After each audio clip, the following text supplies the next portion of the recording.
Assalamualaikum warahmatullahi wabarakatuh. Perkenalkan, nama saya Sopira Mahayu dengan NPM 251000061. Di sini izinkan saya untuk membahas atau menjelaskan tentang materi dari awal semester 1 hingga akhir sampai sekarang. Mohon maaf sebesar-besarnya Bapak, mungkin tidak semua bisa saya bahas dan jelaskan ulang mengenai materinya. Jadi saya akan membahas atau menjelaskan sebisa dan yang sudah saya pahami sejauh ini gitu. Mungkin pertama saya akan membahas terkait penafsiran Pancasila dalam Semangat 45. Pancasila itu boleh ditafsirkan, tetapi tidak lepas dari Semangat 45 gitu. Setiap orang itu boleh menafsirkan Pancasila sesuai pemahamannya, namun penafsiran itu tuh harus tetap berlandaskan Semangat 45. Semangat 45 itu kayak semangat perjuangan, persatuan, dan pengorbanan demi bangsa gitu. Semangat ini gitu yang dulu membuat bangsa kita itu kuat meskipun dengan senjata terbatas gitu. Dengan senjata terbatas tuh kayak kita tuh mampu melawan tentara sekutu seperti Amerika, Belanda, dan Inggris gitu. Walaupun dengan senjata yang terbatas, kita dulu menggunakan bambu runcing setahu saya. Lalu juga bangsa Indonesia itu tidak menang karena senjata canggih dari mereka gitu, tapi karena keyakinan, persatuan, terus tekad yang kuat gitu. Jika penafsiran Pancasila justru memecah belah, maka itu tuh berarti sudah keluar dari Semangat 45 gitu. Lalu juga tujuan penafsiran Pancasila itu harus jelas dan membangun ya tentunya. Menafsirkan Pancasila itu bukan sekedar kayak pendapat pribadi gitu. Penafsiran itu tuh harus punya tujuan kayak misalnya memperkuat persatuan bangsa, terus juga mendorong kemajuan negara gitu. Terus juga menjadi dasar dalam riset penelitian gitu dan kebijakan gitu biar Indonesia itu berkembang gitu. Terus juga kalau misalkan penafsiran Pancasila itu justru menimbulkan konflik atau kebencian, itu tuh perlu dipertanyakan gitu manfaat dan arahnya gitu. Saya di sini akan bahas sila pertama yang tentang agama, toleransi agama. Pada awalnya itu kan sila pertama itu membuat kalimat dengan kewajiban menjalankan syariat Islam bagi pemeluknya. Nah, namun kemudian tuh kan diubah tuh menjadi ketuhanan yang Maha Esa. Itu tuh agar seluruh rakyat Indonesia itu dengan berbagai agama dan keyakinan itu bisa hidup berdampingan tanpa saling membenci gitu.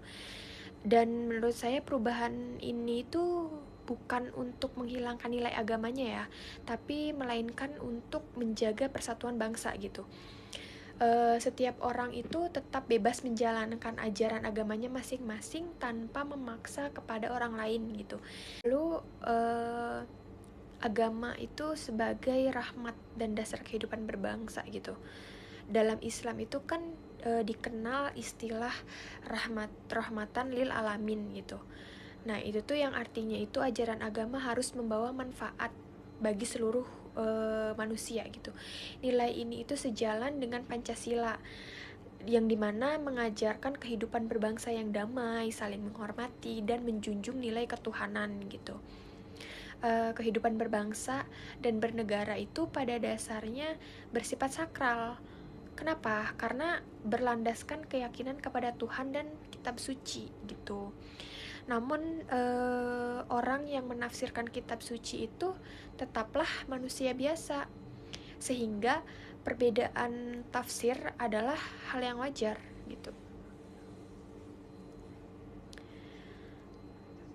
Lalu juga keyakinan itu tidak boleh dipaksakan.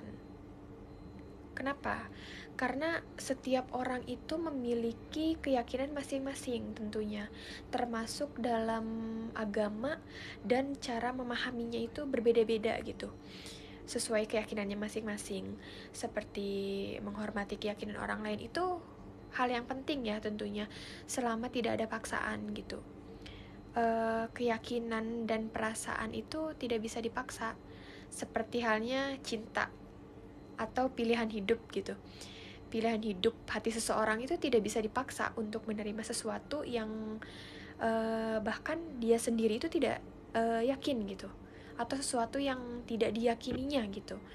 Selama perbedaan itu tidak merugikan orang lain, maka ya harus kita hargai, karena memang kita harus menghargai setiap pilihan individu gitu, masing-masing gitu, sesuai kepercayaannya masing-masing aja. Jadi intinya Pancasila itu pemersatu bangsa, yang dimana menafsirkan Pancasila itu boleh dilakukan, tetapi harus tetap berada dalam semangat 45 gitu, bertujuan untuk kebaikan bersama dan tidak memecah persatuan gitu.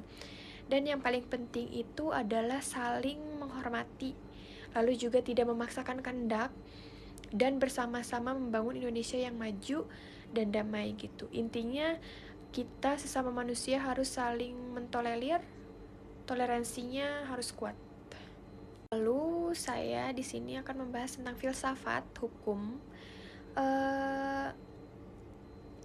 Sepaham saya, filsafat itu berada pada tingkat pemahaman paling tinggi, karena tidak hanya dipahami secara teori, tetapi sudah dihayati sampai ke hati gitu.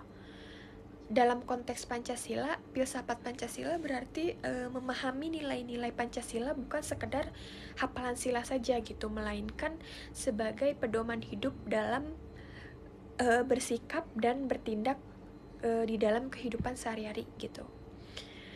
Orang yang sudah sampai pada tingkat filsafat tidak lagi sibuk memperdebatkan benar atau salahnya gitu secara sempit, tetapi lebih fokus pada makna dan nilai kemanusiaan di dalamnya gitu.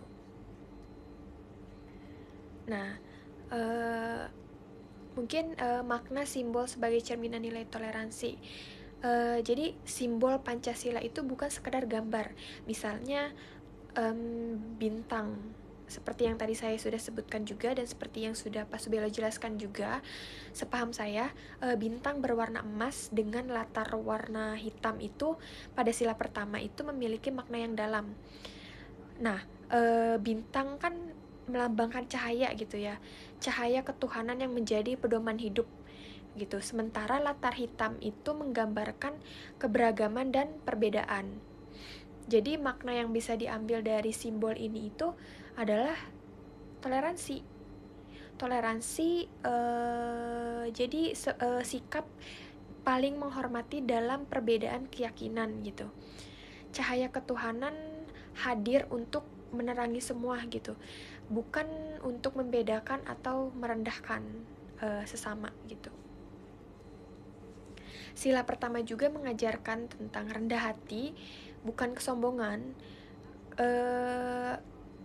Sila pertama itu kan ketuhanan yang Maha Esa.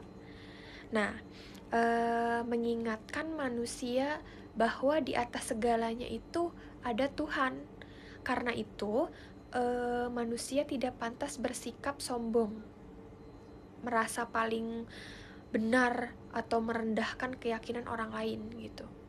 Mungkin cukup sekian yang bisa saya sampaikan atau jelaskan ulang, dan yang saya pahami selama ini. Mungkin tidak semua materi saya jelaskan di sini dan saya pahami. Jadi mohon maaf atas kekurangannya. Terima kasih. Wassalamualaikum warahmatullahi wabarakatuh.